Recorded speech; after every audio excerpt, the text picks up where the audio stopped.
Before we begin, please be advised that our podcast may contain some adult themes that may not be suitable for all listeners. Now, on to our show.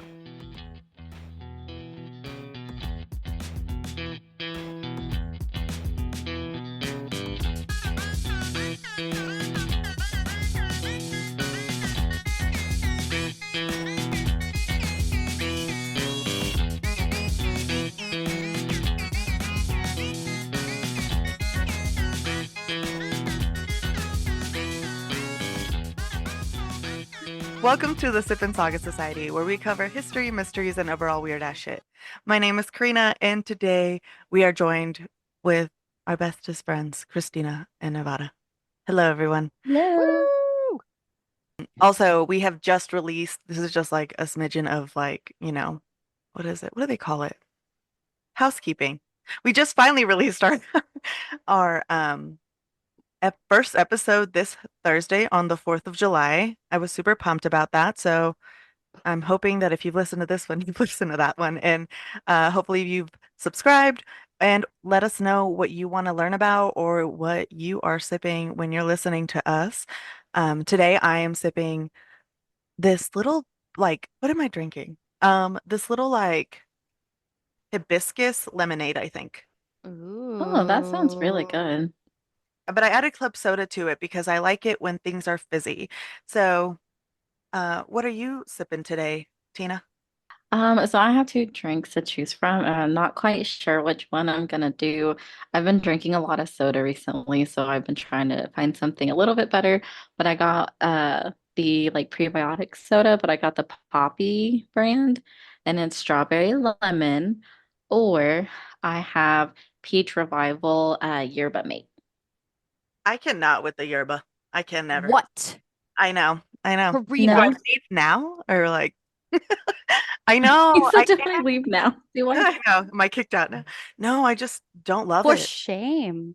The I'm gonna blueberry, try the even yerba the mate first blueberry then. one? I don't know. Every time I've tried them, they've just been like, bleh. But I You're like telling me what? Blissberry doesn't do it for you? Blissberry. I haven't tried it, but I'm willing to try. I will go for, you know I what? If that's almost the got drink that for the one. next one, if that's the drink for our next episode, yeah, recommend me drinks and I will try them if I can find them because I think that would Ooh, be fun.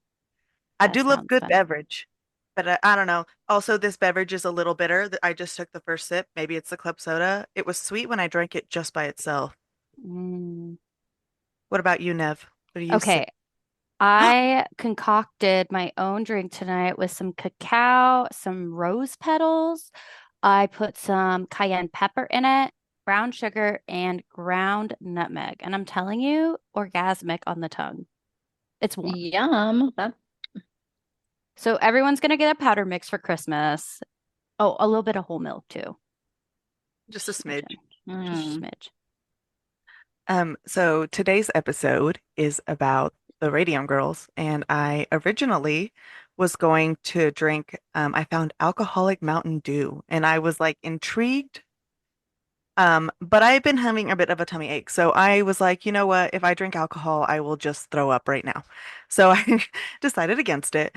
But maybe next time that will be my beverage of choice for maybe the next glowing thing we talk about. I don't know. I don't know. Our sources for today are the Encyclopedia Britannica. Woo! You would think they'd have more information, honestly. I thought they would have more. The I looked up Radium and Radium Girls, and also, but mostly most of my information came from the book Radium Girls by Kate Moore. It's really popular. So there is a book about this. But her book is different from many other books you could read about this subject because she focuses on the lives of the individual girls versus like the rest of the books you can read on their case, just like doesn't think of them as people. They're just like, oh, this thing happened. And it's like, yeah, but they were human beings whose entire lives and the people that they loved were affected because of where they worked. And they were repeatedly told that like nothing was ever going to happen. Anyway, but also there's a website about or by the Museum of Radiation and Radioactivity, which I found super interesting. I did not know there was a museum for that, but it Where's feels the like museum? I don't know. I should Google that. Or if one of you wants to Google and let me know later. Thanks, no. But like Yeah, I was so shook by that, but I loved it. I just thought that was the coolest idea. Like, sucks that it has to be around, but like the history is so it sounds so amazing. Like I wanted to just look through the whole thing. Um, it seemed fun. So a little bit about radium. It was discovered in 1898 by Pierre Curie, Marie Curie, and an assistant, G. Beaumont. It used to be sold at, or it is currently sold at, I'm not pretty sure. I'm assuming, well, anyway, it was at $120,000 a gram. And this is in the 1900s when it was discovered. Um, so about $2.2 million per gram is what radium used. Wow. Mhm. That's how much it costs to go make to get oh my God, to get some of this for yourself. Imagine. Hmm. It was called liquid sunshine. People used to use it for a lot of random stuff. So originally, and I'm sure you've heard of it, like using radiation for cancer treatment. Hmm. Like that's a way you can use. That's a type of treatment for cancer. So people were like, "Oh my God, it's treating cancer. It's saving lives." It's big, yeah. Yes. So, but the thing is, it wasn't like they did not realize that it was, and it wasn't advertised like this either, that whenever you are treating something with radiation, like when you're treating cancer for radiation, you're killing the cancer. Y- Just because it kills the cancer doesn't mean it's giving it life. Like it's not giving the person life. Like I think that's the difference in my opinion. Yeah. Like, Just like a little caveat, like with yes, it. Yeah, yeah, but, yeah. but because it cured cancer, people were like, oh, this is saving all these lives, which it was, The but also miracle. Yeah. by killing the cancer. So, Hmm. um, I so the game. found the Oh, information. Oh, sorry. yes. Yes, tell us more. Tell us more Okay. about the museum.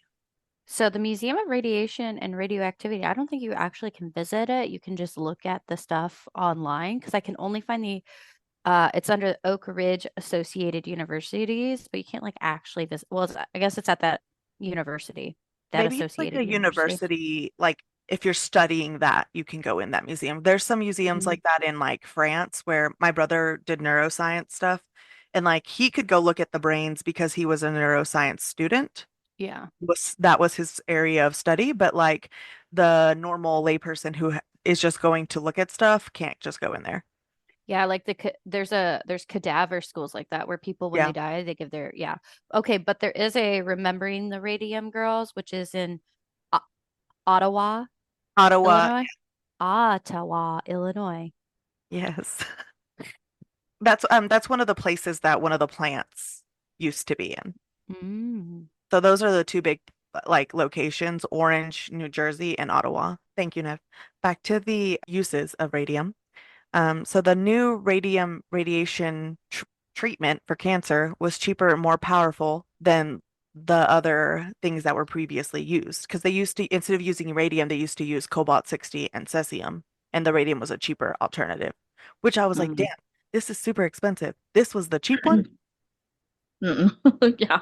$120,000. I know, just a smidgen of money. It's fine. It was touted as a cure-all to treat hay fever, gout, constipation. They sold radioactive dressings and pills. There were radium clinics and spas. They claimed it could restore youth in the elderly. And it was said that radium shone like a good deed in a naughty world. Like literally, I'm telling you, they thought this thing was the greatest thing ever. Magic. Yeah. They were like, this is basically better than chocolate, better than sex, radium, like literally the best thing ever. It Like the can do fountain of everything. youth. Exactly. So also the radium dance, which I felt the need to put in here. I felt this was important in my brain, was written by Gene Schwartz for the Broadway musical Piff Paff Poof, and it debuted in Paris as a creation of Loie Fuller, who made a huge hit with her radium dance, attired in an absolutely luminous gown, which by it was like a glow in the dark gown, but nobody knew how it glue in the dark. And she just danced to this song and created this song because radium was like this big thing. And I think that's so crazy. Like imagine loving something so much, you're like, I'm gonna make a little Um, song to it. A little Yeah. ditty. Into a little jig. Christina, my glow in the dark dance, like con dress confessing my love. of radium. Okay. Sexy, yes. Radium. A radium lined jar to which water could be added to make a radioactive water as a tonic with a recommended dose of 5 to 7 glasses a day was $200 in that time. So about $3,700 Wow. for your radium cup. They made radium jock straps, lingerie, butter, milk, toothpaste, cosmetics, bug killer. And that's my favorite part about this was that they're putting it in all this stuff and they're like, let's kill bugs with it too. And I'm like, I don't want, if it can kill the bug, what do you think it's doing to you? Like, what is wrong with Oh, Well, I'm you? drinking five to there's seven like glasses a day of I'm this. good. there's like I do this better if you're paying $3,700. I'm there's like drinking this beverage. this big deal about reproductive health, and it's like, oh, just in your jock strap casually, dude, my dude, what? That thing that kills Okay. cancer, put it in your pants right now. It kills bad cells. Why? I don't think it killed good cells. No way. Well, Could you imagine? it's life-giving. That's the thing. It was not cancer killing, it was life-giving. There's a difference. If you think of things as, Mm, you know what I mean? Like you're thinking of it as giving you life, you know? Could mm. imagine like a all-American couple with his radium jockstrap, her lingerie, with her radium makeup on her face, and they're drinking 5 to 7 glasses a day Of radium milk. of radium milk and butter with their food. Okay, but you had to have money. You had to have That's money to true. pay Yeah, yeah, yeah. the thing is about most of these radium things, they did not actually have radium in them because it was so expensive. Oh, It was just the gimmick. It's like how for a little bit everything had black charcoal in it, Mm-hmm. Yeah, like yeah, yeah. everything, Mm-hmm. which I think can affect your birth control, if I remember correctly. Affects something. I imagine. Yeah, like so it's one of those things where like we don't know if it's actually good for you. We're just pretending it is, and because it's so Hmm. popular right now, we're putting it in everything. Yep. What's that And called? That Placebo word. effect. Mm. probably No, when it's like you hear the word, it's like a catchy word lately. There's a word, a slogan. I don't know. My I brain have no idea. poofed. It like But stays. I mean, I was thinking placebo effect as far as everyone thinking like it's Yeah. It's the the next thing. miracle. Yeah, It's yeah, like yeah, yeah. it's like the hashtag. Mm-hmm, Yeah, mm-hmm. it's everywhere. 20 years after its discovery, radium, several factories were established to paint watches and dials for military use during World War One, which at the time was known as the Great War because nobody knew there was going to be more of them. Um, and so, in order to paint like the glowing stuff, they would mix radium salt with zinc sulfide, and then that alpha radiation reaction with the zinc made it glow and made it a self-luminescent paint for watches, clocks, and instrument dials. These were manufactured from 1913 to 1970, which I was kind of surprised by. Like, I did not think that they were going to be, I didn't think that they were still making them into the 70s. I don't know why I thought it was literally just like a 1920s thing. And then they were like, maybe we shouldn't keep subjecting people to this. Yeah, I thought it was like, oh, once they found out, they're like, well, fuck. And then they No, moved on to something else. they don't care about people that much. Capitalism. It does that. They primarily hired young women for this well-paying job because women had smaller hands. Mm-hmm. So they would mix the radium powder, water, and gum arabic adhesive to create a greenish white luminous paint that they named originally Undark. So it was not I mean, they're dark. not wrong, but No, they're not. They're not. But I just was like, okay, well, they would mix it all up and then they would use this glowing paint concoction on the watches so that the soldiers could use them in the dark and not have to like recharge them all the time or whatever. hmm, hmm. The women used slim camel hair brushes with narrow wooden handles. One of the women said, I had never seen a brush as fine as that. I would say it possibly had about 30 hairs in it. It was exceptionally fine. The bristles had a tendency to spread out. You know, like when you're painting, sometimes the bristles just like go all over the place and they don't want to work with Hmm. you. And if you're trying to, paint these very small watch faces, they like you need to put those things back together. So they would dip the paint and then put it in their mouths like after they were done painting to kind of straighten the little Mm-hmm. brush threads back. I don't know. The Yeah, push it back hairs is the together. word. Exactly. They called it lip pointing, which came from women who had worked in China painting factories where they're not using radium. That's the other thing. This was the way that it was done in America, with the brushes, but Europe used other methods for dial painting, none of which used that lip pointing technique of putting it in your mouth. Switzerland used glass rods, France used small sticks with cotton wadding at the ends, and others used sharpened wooden styluses or metal needles. They had also been given water to clean the brushes because the radium paste would make the brushes go hard. But the water would then spread the bristles out again, and so they would just use their lips, to clean it back up. Women would avoid using the water and would just lip dip instead because sometimes the water would make it just harder for them to clean it. So they were just like, this is too much work. I'm just going to keep sticking this paint in my mouth. Eventually, the little bowls of water were removed because the company felt that they were losing too much radium into the water from when they were washing the brushes. So they were like, we don't want to waste all this product. So just keep licking it. Man. They didn't make it like that. We don't want it in the waterway. They don't. Put it in your body. Yes, eat it. So just keep looking at. Ew. One of the girls who had begun working for the factory or for the company after it had started had asked if it was dangerous to ingest the radium. To which the manager responded, "No, it's not dangerous, and you need to not be afraid. Just don't be scared. Do it, Just bitch. take it, eat it." The girls were paid per piece that they painted, which was 1.5 cents a watch. They averaged $20 a week, so about $370, which ranked in the top 5% of female wage earners with an annual salary of almost 40,000 a year. So they were making bank. That was bank back then. Mm-hmm. When you could buy like anything for $1. Anything. Anything. Anything. 5 cents for a candy bar. Hell yeah. Mm-hmm. Sorry. Do it anymore like they used to. On April 6, 1917, Congress voted America into the Great War. So before then, we were just like supplying stuff for other people, but now we're actually in it. So it's like, oh shit, Oh, now we got fun. to do it for the country. The dial painting studio in Newark, New Jersey was too small for the numbers required so they opened another plant in Orange, New Jersey, named Radius Luminous Materials Corp. The company added labs and processing plants so they could extract and make their own radium.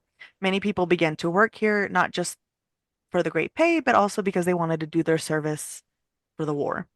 And the girls liked to scratch their name and addresses into watches that they were making as a message for the soldier who would then wear it. And sometimes the soldier would respond.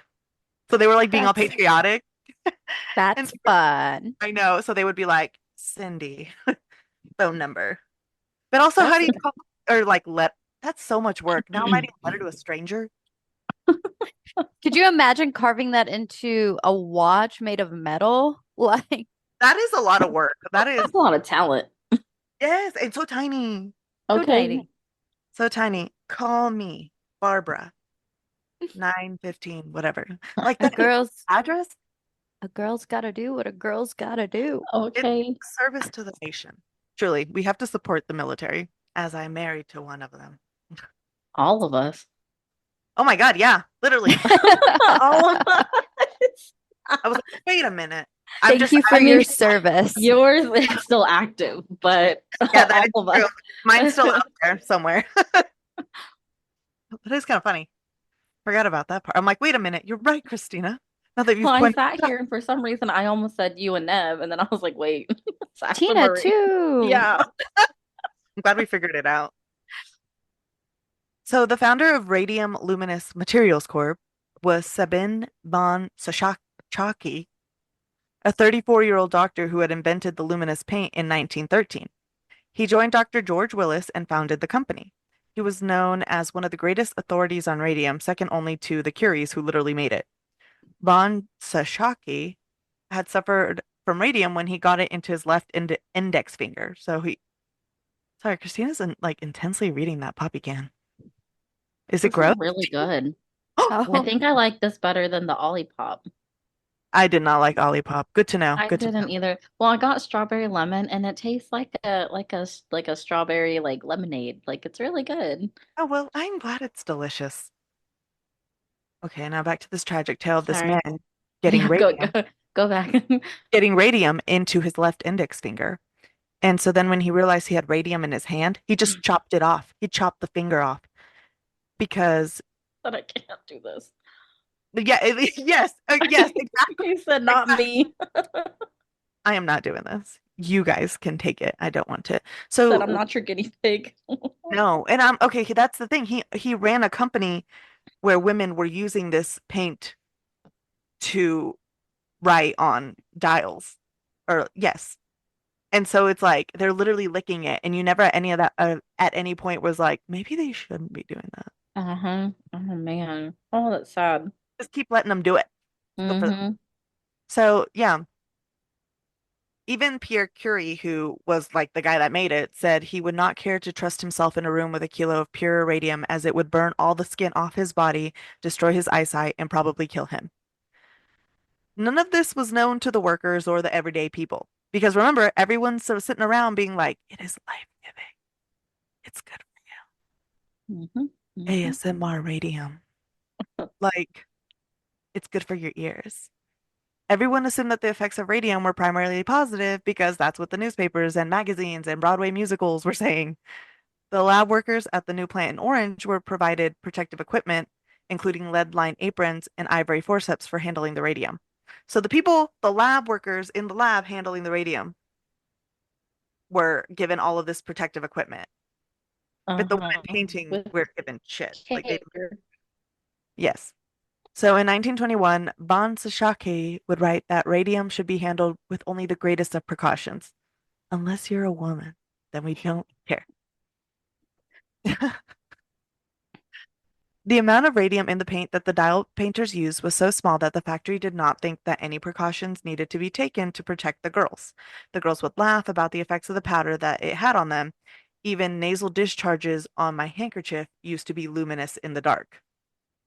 Like, yes, They're just like breathing it in and just, yes, because it's a fine powder. Because you're mixing it to make paint. It's got to be, Did their urine glow? Like, oh my God. I it, know. I did never see anything about that, but like, Nasal discharge? yeah, because it's like you're sniffing it in, it's hanging out in Well, there. and that's Not just mixing like it out. Oogie I boogie. made That's that face crazy. because like even Zach with working construction, like if he comes home and he does dirt work and he's blowing his nose, it's brown because of all the dirt and whatever, like dirt, dust, and like so I just can't imagine like that gets in your nasal passage, but like this freaking powder or like you know what I mean? Like this, yeah, ooh, Yeah, and also you're licking it all day. So on top of yeah. Yeah. yeah, so it's in everything. It's all over the place. Ugh. So the girls would laugh about it. They were like, "This is a good time." One dial painter even, oh, literally, I wrote, "Imagine the amount they breathed into their lungs." OMG. Oh my Yeah. God. Literally, we were just talking about that. I wonder Uh, if on an X-ray it would glow, I bet it would. right? Like, I don't know. I don't know if you could see radium though. I don't know if you did can see the radium. was there any studies done on their bodies? I imagine they died from it. Mhm. Some Yes, did. yes. And yeah, we will talk about it basically, but at the end, like there was research done Oh, eventually. cool. Until recently, honestly. Um, so one dial painter painted her teeth one night before a date because she wanted a smile that would knock him dead. I know, Christina, don't look at me I like would that. I would just be I'd be like, girlfriend, what did you do? Christina, what is you doing? What is in your mouth? Can you imagine if grills like they thought it was a grill? Oh If my, it was during that time, you know what I'm saying for real. it Like would be if someone's like, I'm just gonna paint my teeth with this, and they'd be like, oh, that's a cool, like that's a sick ass grill in your mouth, not and they're, my teeth. it's not a grill, you silly. Paint. It's a radium. I love that. That's so funny. Okay. Okay, ma'am, you got $2 million in your fucking mouth. You know what I mean? Like, Literally though, radium was so expensive. yeah. Oh my gosh. Hmm. So one day, the owner, Von Shahaki, was walking around the shop and he passed through the studio, stopped and looked at a woman as she was painting and putting in her mouth and then writing on the thing. And he told her, "Do not do that. You will get sick." And then he walked away. She was concerned and she went to the managers and was like, "Hey guys, what the fuck was that about?" And they were like, "Nope, there's nothing to worry about. It's fine. It's good for you." So she was like, "Well, Stop it. my boss said it's fine." So. Yeah, I feel like if the owner of the company comes up to you and goes, "Don't do that, you're gonna get sick," I would just be like, "Something is suspicious here." Yeah, I wouldn't ask nobody else. That's the other thing too, though, is that this job was like one of the highest paying jobs, during this Oh, time when like, yeah. You aren't giving that up. right, Mm-hmm. exactly. And it's Mm-hmm. during the war and you're helping and you're giving all this stuff. And in theory, like Mm-hmm. everyone is telling you it is a life-giving substance. So like maybe you're just I don't know. I feel like it'd be easy to be like, maybe I'm the dumb one. Because I think also at this point people trusted people more. Like if you say it's safe, I'm gonna definitely agree with you, which is Oh now yeah. definitely more cynical. So I'd be Oh like, yeah, I'm vicious. so skeptical. Hmm. So one of the first people to get sick was Amelia, who they called Molly Magia, who painted watches for the Radium Luminous Materials Corp. Later, this company was changed to United States Radium Corps after von Schirachಿ and Willis, the original founders, were thrown out in a takeover. So the company was changed to somebody else. Pop off. I know, I'm like A savage. coup? A coup? A coup. Yes, like we're in like medieval times. Is this Russia? Yes. So Magia's first symptom was a toothache, which makes sense if she's shoving this in her mouth all the time. Mm-hmm. It required the removal of a tooth. So she showed up to the dentist and was like, "My mouth hurts." And they were like, "Yeah, let's get rid of that one. It's obviously broken." So, whatever, she took the tooth out. Soon, the tooth next to the tooth that they took out also needed to be taken out. She developed these painful ulcers, bleeding. Her mouth started getting like full of pus where the old teeth had been. So basically, they pull a tooth and then the problem goes to another tooth. And then at the end of the day, it's like all of her jaw is like messed up. Mm-hmm. They said her teeth fell out on their own. She was in constant agony. Her smile was unrecognizable as more and more of her teeth just fell out. The mysterious malady spread throughout Magia's mouth and lower jaw, which had to be removed, then into other parts of her body. So it like went from her teeth to her mouth to like the rest of her body essentially. She died on September 12th, 1922, of a massive hemorrhage, and the doctors were confused about like what was going on, where did all this come from, and how did she like what was she sick from because they never knew. And they were like, "Well, she died of syphilis. She a hoe." No. They They no, did they her like fucking that. did it. Yes, they did. They literally were like, she died of syphilis. And so like that's why like nobody ever connected it to her job because the doctor said she died of syphilis. And like back then you're not gonna be you're like, oh, just judge her. Mm-hmm. Why'd she get syphilis and die Oh. then? It's her fault. You're not gonna That start looking for reasons if you're like, well, she had syphilis. I'm not opening this can of worms. Hmm. that's a hoe. That really is though. That messed up. I was They like, really wow. did her dirty like that. Fuck Yeah. them. Hmm. So the women were concerned as they began to have various symptoms of the same kind. So they had sore jaws, infected teeth, basically a lot of mouth issues. And Hmm. so obviously it's all the same. Obviously. Obviously. Let me say it one more time. If it wasn't obvious, it is now. So it's a small town, and everyone that works in that same place is going to like the same doctors. They all live around there. And none of the doctors could identify, like, they see the teeth have like holes in them and the jaws are, and they can't figure out why the women are sick. And the cases just keep growing and growing and growing. So the dentist, Dr. Barry, was like, this has to be related to the same thing. It's got to be a big thing. He's like, I think it's their job. He gave them an ultimatum. You need to quit your job or I refuse to treat you. Which I'm like, God damn it, Barry. I'm sorry, but like these women do not have another way of like feeding their family. Yeah, And like they need you help. Yeah. exactly quit your job, okay, but I need to feed the 18 children I have because birth control doesn't exist and my husband's at war. Like once That's again, hard. obviously, Because I understand like the intentions are there, but like that's not how you do it. Are you going to pay my bills, dear doctor? Or Okay, are you right? gonna tell my boss to handle radium with care? Because he's telling me to lick it. So put like, some protection on this? On the on the tip of the are radio. you gonna be my HR lady or what? Like, Yeah, don't, exactly. What are you gonna do? And obviously, 1920, you don't have any of these like national standards that we hold ourselves to. Hmm. It's just like Hmm. I'm the boss and you just do what I say. And it's yeah, that's how it goes. I honestly thought you were gonna say that the doctor boiled it down to like everyone having syphilis for some reason. But luckily he was smarter than that. They're all hoes. They They all they They're all probably lesbian since they all have it. yeah, yeah. they trifle. I don't know how to help you. If you would stop trifling, we would not have this issue. This Radium wouldn't be girls for the streets. okay. Really? Well, that's the thing is that they did. I feel like they really did her dirty by saying like, "Oh, she's got syphilis. What do Yeah. How rude. Like that's so convenient, you know? Like don't do that. Well, but then like also how like common was syphilis back there? And when have you seen syphilis make your teeth fall out of your Yeah, head? yeah.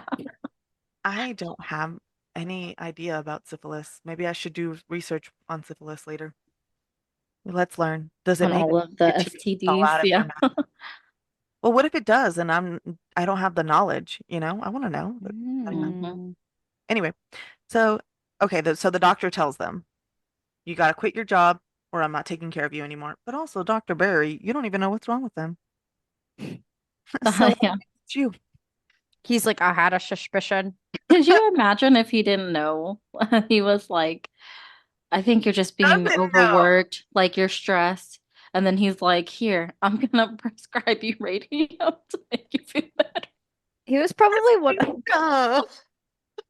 he was probably one of those who didn't believe that women should work. He was like, mm-mm, He said, I don't get them out of there. They don't mm-mm, yeah. belong. They don't belong there. I need to save them. Save them from themselves.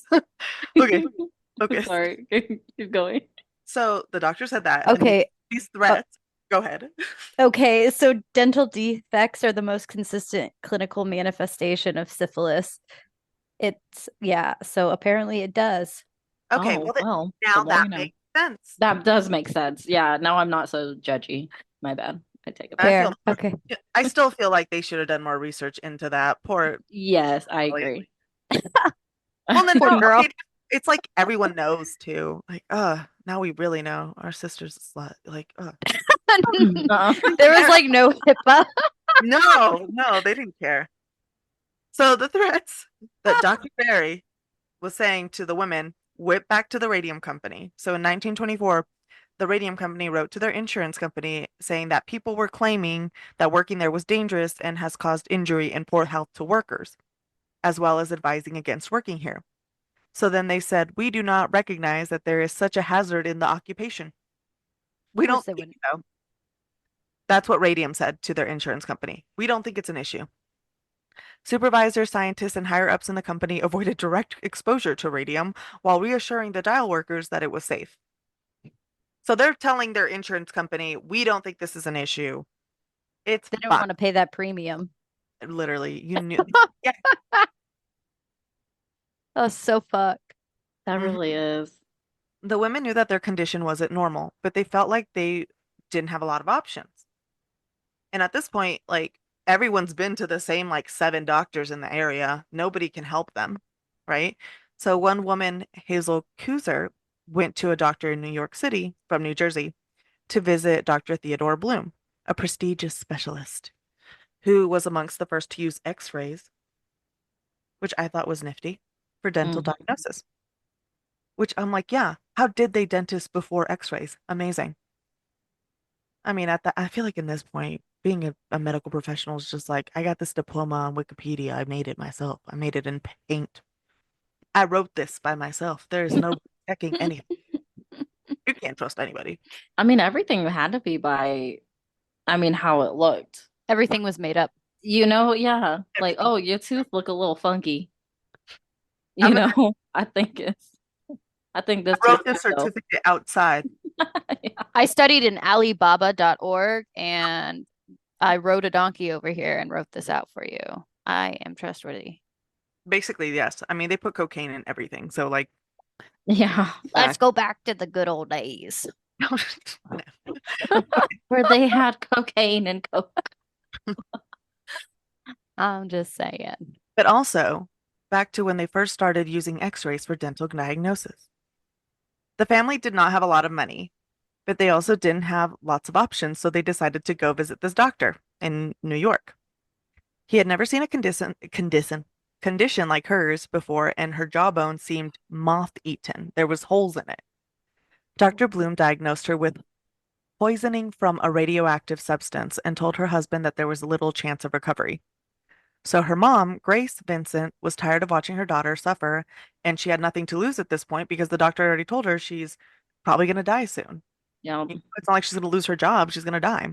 Yep. Yep. And she went down to the studio and left a letter stating that she was about to make a claim for compensation on account of her daughter's illness. Because, like, where else was she being exposed to something that was radioactive, but at the radium company? Also, that name does not help them. Hmm. So, this finally got the radium company to launch its own investigation to determine if there was anything dangerous in the work, which I feel like maybe we should have done this earlier. Whatever. So in March 1924, they hired Dr. Cecil Drinker, a professional at the Harvard School of Public Health, to conduct a study at the plant in Orange, New Jersey. He was a qualified doctor. So again, what does that mean? I'm sure they had more reasons to be doctors at this point. I don't know. And the study began in May, of 1924. At this point, three doctors investigated the operation accompanied by the vice president of Radium, Veit. Dr. Drinker wrote that there seems to be an utter lack of realization of the dangers inherent in the material which was being manufactured, which makes me feel good that the doctor was like, there is an utter lack of realization of the dangers Yeah. by the people that are using this. The doctor carried out medical examinations on the workers. As the women undressed, Catherine Drinker, so she was the wife of the doctor, and I think she was a doctor herself as well, was stunned as she witnessed the amount of luminosity that shone across the room. It was everywhere and on everyone, as intimate as a lover's kiss. That's in the book. That's a quote. It was everywhere. It touched everything. Sick. Like a The- lover's kiss. Exactly. Like a perfume commercial. The doctors revealed that their results of the test on June 3rd, 1924, and they didn't share the full, but the radium company did not share the full report. They only shared a table, Shook. the blood results stating that all the blood was practically normal. So out of all the subs like all of this report that they gave, the only part that the radium company took and was like, we're basing our whole opinion about this in, is that all their blood was practically normal. And that was it. They used this as undeniable proof that the radium was absolutely safe. So it could have been like novels and novels and novels of like, this is bad, but the blood looks fine. You just can't look at the bones. Like, Bro. and they were Stop like, it. it's safe, it's fine. And so that's it. That were like, we've done our own research and we We paid for it. yeah, exactly, exactly. They're like, we paid for this, but our So, doctor said it's fine. see, doctors, you pay them. Hmm. Good Lord. We paid Those said it's poor girls. oh, it gets worse. Oh, I love this for them. I feel that. Around the same time, Lenore Young, an Orange health officer, saw that nobody was doing anything with the information the girls had brought her. So people like she's an Orange health, like a health officer of the city of Orange. She wrote to Catherine Wiley, the secretary of the Consumers League, an organization that fought for better working conditions of women. Wiley responded, along with John Roach from the Department of Labor, came up with a list of women affected and started an investigation of her own. She interviewed one of the girls and afterwards wrote, after seeing one of the victims, I can never rest until I have seen something done whereby I am assured it will not happen again. When she consulted a local judge to get his advice on how the families could take legal action, she learned that a new New Jersey law had come into effect earlier that year that made industrial diseases compensable. So they could like get compensation for getting like an illness from the place that you work at. But because there's always a but, only 9 of the diseases were on the permitted list with a 5-month statute of limitations. Radium poisoning was not on that list. And for a lot of these women, they had not worked there for a while. So, like, the 5-month statute of limitations was not even on the table. Because they die Mm. before 5 months. No, because it's been No. like you've worked, it's been longer than 5 months since you've worked there. Womp womp. So you can't like sue them now. What? So you can't say it's because of your job. What? Christina. Mm, Always the fine print yep. things like And that law had just come into effect that year. Oh, that's so frustrating. The how girls, convenient. I know. Yeah, But either way, you couldn't even do anything about it because it was only for 9 diseases and radium poisoning was not wasn't considered it? an Yeah. illness. That's fine. So Convenient. they screwed him over anyway. They were That's screwed some anyway. bullshit because they Mm-hmm. knew Yeah. them And I muggerfuckers. feel like Mm-hmm. doing the whole thing to get the report and only taking the parts of the report that help you out, Mm-hmm. like says everything I need to hear. Yep. Yep. So, How very Trump of you. God, that was so good. I want to use that now. I'm saving that in my head. The ultimate Uh, insult. The girls were getting sicker by the day, and their families could not afford to support themselves or their medical care. Even Dr. Bloom of New York tried to appeal to the radium company in order to receive some help for the girls, urging them that it was not a question of whether or not your firm is responsible, but if you have the money to spare, you should let them have it in some way, which to which the company responded, it would establish a precedent which we do not consider wise. And like, I love that Dr. Bloom had this energy about him to be like, let me go to the company and tell them that we don't, I don't know if it's your fault, but you should still pay for it and ask them to give us free money. Like, have you ever capitalismed before? You're doing it wrong, Dr. Bloom. Like, do you not know how this works? He was pretty new here. Yes, me too, Nev, that sigh. In Orange, New Jersey, the story of the abuse perpetuated against the workers is distinguished from most cases by the fact that they were issuing litigation that was covered widely by the media. So, like, the big thing about this case was that it was one of the first times that the media was playing a huge part in getting the community and getting the people at large to know what was going on. Let them know that, like, these people are being affected by this company and what the company is doing. Because of this, a lot of people would not want to work for Radium, and Radium had to find like a lot of people to work because yeah, so they had to fix their fucking conditions, those little that's jock well, that's another straps. Mhm. Radium jock straps. That's why the that's why the people though had to that's why they had to do their own studies so that they could put it out that we've done our study, it's safe. So one of the plant workers, Grace Fryer, decided to sue, but it took 2 years for her to find a lawyer that was willing to take on the United States Radium Company. Of course. Yes, because they're a huge company. They're Are they powerful. owned by the government? Is that why their name is No, United? they No. just changed their name. It used to be like Mm. the Radium Luminescence Corp, and they were just like the United States Radium Company now. Hmm. They just changed a different name. At their first appearance in court on January 1928, two women were bedridden, and none of them could raise their arms to take an oath. So that's Oh, how sick they were. convenient. Or did They, they still serve? Or they did they told still they okay. no, those are the women that are like fighting against the court. Yeah, The, they still showed up. okay, good. Cool. A For total of five. them. I know you're like falling apart and still here like I can't do it, but I'm trying. A total of five factory workers, Grace Fryer, Edna Hussman, Catherine Schwab, and Quinta McDonald and Albina Larice, were dubbed the Radium Girls, and they joined the lawsuit against the company. The litigation and media sensations surrounding the case established legal precedents and triggered the enactment of regulations governing labor safety standards. So, like, they really affected the legal case as well. The Radium Girls case was settled in the autumn of 1928 before the trial was deliberated by the jury. So it was settled out of Out court. of court. So they didn't have to deal with the jury's so Verdict. yes, that's the So word.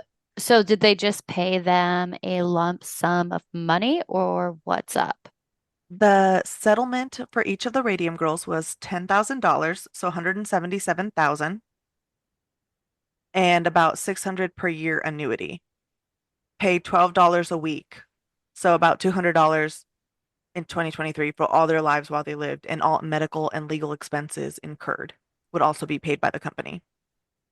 So Nice. they would get all this stuff paid for. So all the stuff they were concerned about was like, they can't work anymore. They need the money. They need help with their medical bills. So the company does end up paying, so they do pay them out, right? But then after a while, like some of them died, it comes a few years later, and the radium company's like, actually, we're not paying anything. Or they'll be like, oh, you can't go to just any doctor. You have to go to our doctor. And so now you have to go to our doctor. Oh, now we're not going to pay for you to get this procedure done. And they started to get nitpicky about what they would pay for and what they wouldn't pay for. I guess because since the women were dying immediately, they were like, now you're taking too much of our money. Mind you, Oh, hell no. throughout this time, like it's not like they're not making money. There's wars and stuff going on. Yeah. So, I was like, that I knew something. I was like, they go bankrupt or something and they fuck these girls. Of of course they fucked course. you. They already did. They don't care. So all of that was happening in Orange, New Jersey. And that case was settled out of court in Orange, New Jersey. So in Illinois, I mean, the women are going through the same thing because they were all lip pointing in the United States. Yeah. So So they, go ahead. is it the business that pays them this, or is it the government that's paying them this? It's the business. Okay. They're suing the business. So the business pays for their medical bills and stuff. Okay, good. So employees began asking for compensation in Illinois for their medical and dental bills as early as 1927, but they were refused by the management. The dial painters of Ottawa, Illinois, would have read the news coverage about the New Jersey workers, but the Radium Dial Company claimed that the element mesothorium was the culprit in New Jersey, and the radium dial paint was safe because it contained no mesothorium. So this is a separate company. This is not U.S. Radium. This is the Radium Dial Company. Oh, And that makes in sense. Ottawa, Illinois. Yeah. And so they were like, well, their stuff has mesothorium and we don't have mesothorium. We just have pure radium. So it's fine. It is not that whatever the fuck is over there. How does that math though? You know what I'm saying? Well, Like, how because does more, it's pure, so it's, it's pure. Well, because they're saying it's not the radium, that it's this weird mesothorium. oh, That's what's the issue. And we don't have that. We just have radium. mm, So as with the New Jersey case, the statute of limitations um, debilitated the Ottawa dial painters in 1935 when Donahue and others tried to sue. So this is a different group of people. This time there was no settlement. Another 2 years passed before the Ottawa women had their own hearing on July 23rd, 1937, with the Illinois Industrial Commission. Their lawyer, Leonard Grossman, had accepted the case only 2 days before this court case against this company. Like they were having a lot of issues trying to find anybody that would represent them because it was such a hard case. I guess the first time they were like, nobody's going to win against this giant monster of a company. By that time, the Radium Dial Company had closed its Ottawa plant, opened one in New York, and claimed that the previous company was defunct and like it doesn't matter because that company doesn't exist anymore because we closed it. And we live in New York now. new phone, who dis? Yeah, literally, literally, yes. The demand for money by sick and dying former employees continued into the mid 1930s before a suit was brought before the Illinois Industrial Commission. In 1937, five women found an attorney, Leonard Grossman, who would represent them in front of the commission, but by then Radium Dow had closed and moved to New York. The company did retain a 10,000 deposit left by Radium Dow when it disclosed that the um, Industrial Commission that they could not find any insurance to cover the cost of indemnifying the company against the employees' suits. So then they just like kept coming up with reasons not to go to court. They were like, well, we don't have anyone that's going to do this. And then we don't want to do this. So they just kept avoiding it. Honestly, they were just trying to get out of that window of statute of limitations. So they Yeah. just kept coming up with reasons to be like, oh, we can't go to court today. We can't go to court today. We can't go to court today. Because they And were like, oh, the judge just kept allowing I it? guess That's what so. I'm saying. Like you're just wasting everyone's time. So they literally just kept trying to push it. Finally, in spring of 1938, the commission ruled in favor of the women. And so through all of this, that's the thing is that through all these court cases, these women are still sick. These women are still going through all this stuff. They're still dying. Yeah, they're And just being little shitbirds. Like, that's so fucked, dude. yes, just let them fucking go. Let them try to end their life in peace. Like you destroyed their entire life. Just give them money, And just own go. up, fucking move on, bro. exactly. The attorney representing the interest of Radium Dial appealed, hoping to get the verdict overturned, and again, the judge, George B. Marvel, found in favor of the women. In 1938, after more testimony before the Illinois Industrial Commission, including Donahue's from her sickbed, because she had collapsed at the hearing because she was sick and still going to court, the Ottawa dial painters for sure won their case. The Radium Dial Company was like, we cannot let this go. And they were so mad and they kept going and going. And they finally went to the Supreme Court in 1920 or All the way to the 1929. Supreme Court. And the court decided not to hear the appeal. And they were like, no, that lower real, like, you lost. Chill the fuck out. Yeah, take your L, dude, and move on. Exactly. They were so mad. Donahue survived long enough to know that the company's first appeal before the commission was unanimously denied before she died in July 27 of 1938, the day after the Radium Dial Company filed the next appeal. So, but she did find, like, she knew that they had won. In the end, the case had been won 8 times before Radium Dial was finally forced to pay. And, like, It's this is after the ridiculous. first How case. many girls were alive at this point? There were so many girls. Like that's the thing is that so Oh, while the yeah. two main cases are only about like a handful, like 20 women, it was more than just them that were affected by this. They were because Yeah. it's like during World War I, World War II, or I guess the beginnings of World War II was 1937. So like there were wars going on and they were still painting and still doing this. And it's not like you get affected by radium and it's like a one-time thing. Like it's stuck inside you forever. So a lot of these Hmm. women, even though they were um may have quit and were still alive, they still had residual Hmm. issues from the radium. Yeah. It's a forever metal kind of thing Yeah, it's or a forever element. radiation. Yeah. 50 days before the win in Catherine Donahue's case against radium, war was declared in Europe, resulting in the demand for luminous dials once more. But this time the public was demanding change and action by the government because nobody wanted a repeat of the Radium Girls. Safety standards were introduced to protect the women that were working with these substances.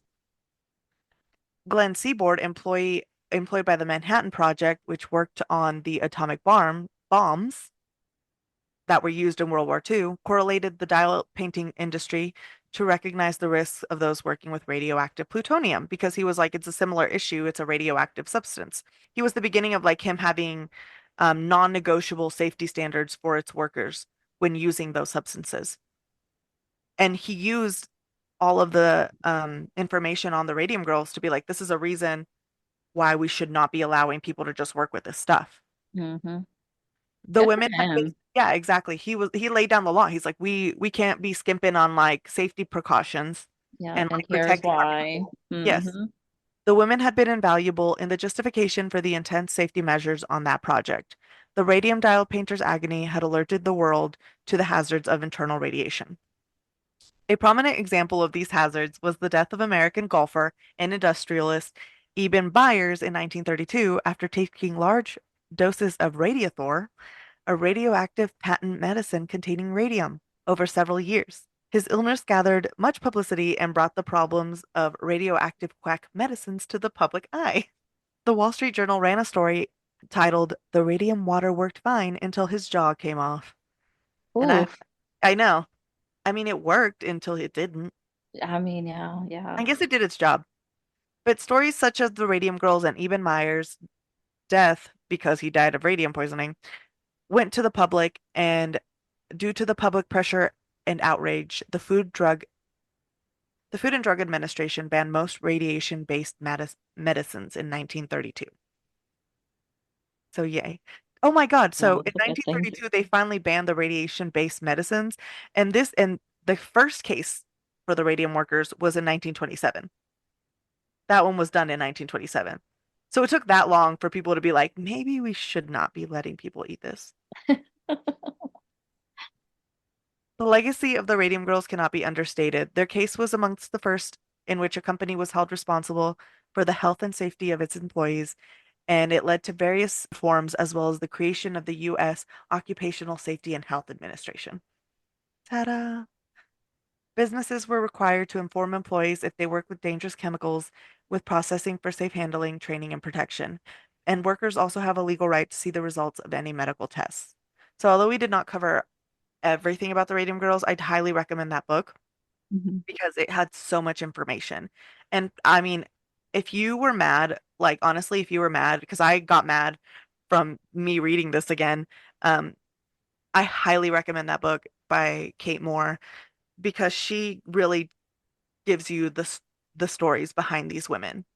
Yeah. I think that's She the gives biggest them faces. exactly because a lot of Mhm. these all of these other books were just about like oh the radium oh like all these things look how useful it is here all this like the court cases like but they don't tell you that these women were like you know like they dated in the company like oh one girl would be a radium painter she met a guy that was like a one of the plant workers and they were like they would start dating and have kids and then move and like their World War II started, they would like recruit their family and their friends to come and work there. So then they have the blame of like, oh my God, I brought my sister to live here. Now she's dying of radium poisoning. Mhm. Like Mhm. it Wow. wasn't just it did not affect just like one person. It affected families, it affected so the whole community.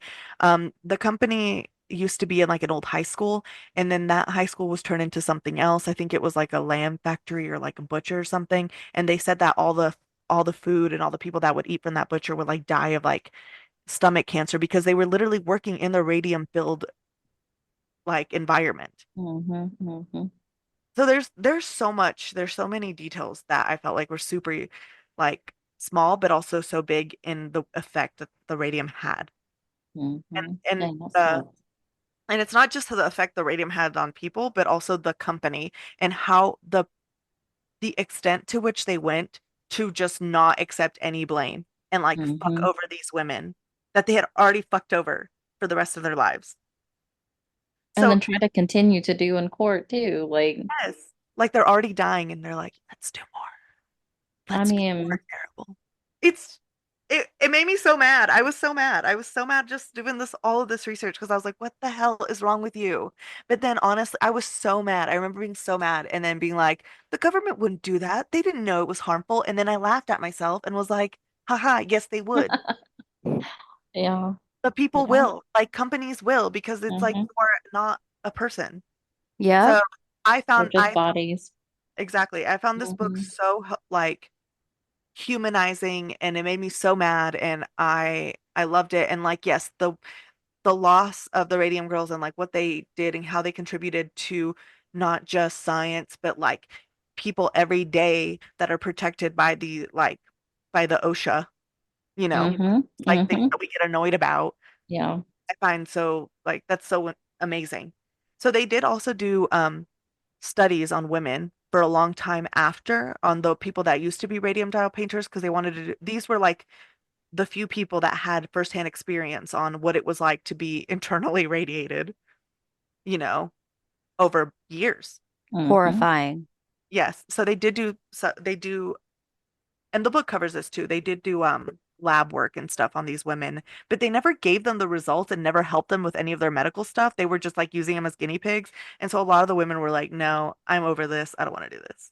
Well, and then for the longest time, the radium company, that's why that's one of the things that people people have the rights to know what lab results that their any job related lab gettings are. If that, I don't know how to, Mhm. you know what I mean? Like if Mhm. you your company makes you do labs, you're entitled to know what they're for and what the results of those labs are for. Mhm. Correct. Mhm. So because the company would like do all these studies on them, like that study that they were blaming, they were like, oh, they're normal. Like they didn't get to see the rest of the stuff. They just saw that because it's like that's all the company wanted you to see. Mhm. I don't even know if anybody ever got that report or if it was just whatever the company wanted to use. I don't know.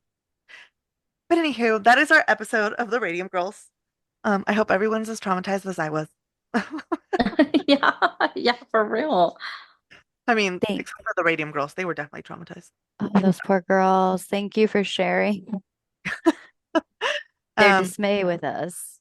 oh, it was awful. It was gross. But thanks you everybody for listening. You can find us on the internet at and saga underscore, I don't know where I was going, society on Instagram and on Facebook. We can be listened to, on Apple Podcasts and Spotify and eventually YouTube when I figure that one out. Please let us know what you're sipping or what you would like to learn about so I can start researching something new. Thank you so much. Bye.